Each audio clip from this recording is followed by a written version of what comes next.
Hello, if you're practicing yoga often, you may be doing a lot of warrior poses. And you may be going from one type of warrior to the other. And this can sometimes put a lot of undue stress on your low back, on your sacroiliac joints, and your hips. So, in fact, sacroiliac joint dysfunction is the second most common injury to get any yoga class.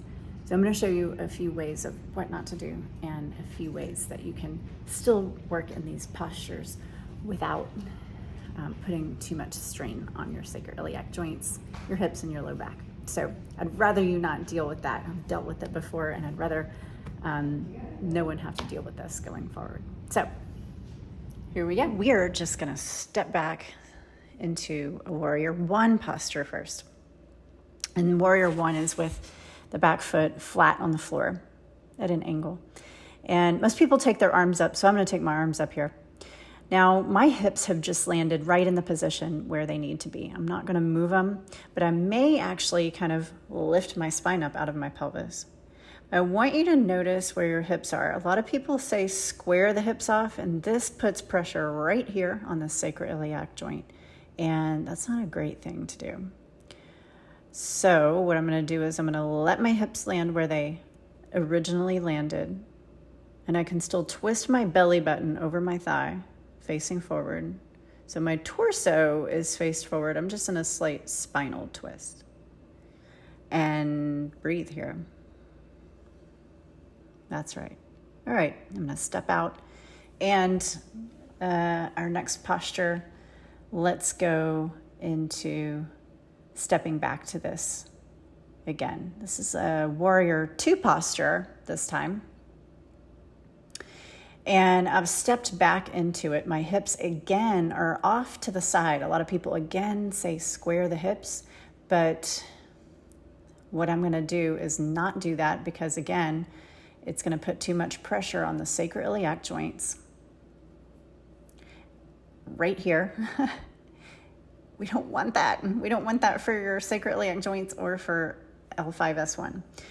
The other thing that happens is that the leg rolls in and there's a lot of pressure right here in the medial ligaments of the knee. And we don't want you to injure those either. So if I just allow my pelvis to sit where it lands, don't square the hips, I'm going to be much safer. And this is still a strong, strong pose without torquing my ligaments. All right, now we're going to go from one to the other. So this is what it looks like a lot of times is from warrior one to warrior two to reverse warrior. And I'm going to make a little suggestion here. Instead of doing one and then to the next and then to the next, each time I'm coming into this warrior one posture, I stepped back into it, and check this out.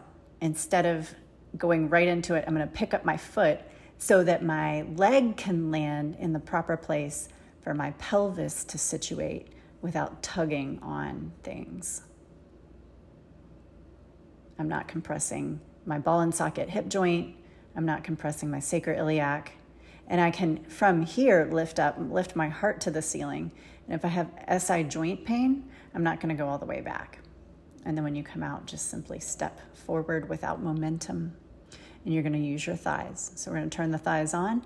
And every time you step back without momentum. This actually saves the knee joint. This is a crescent lunge. And then again, a lot of times you go from a crescent lunge to a warrior one. And most people will simply change the foot.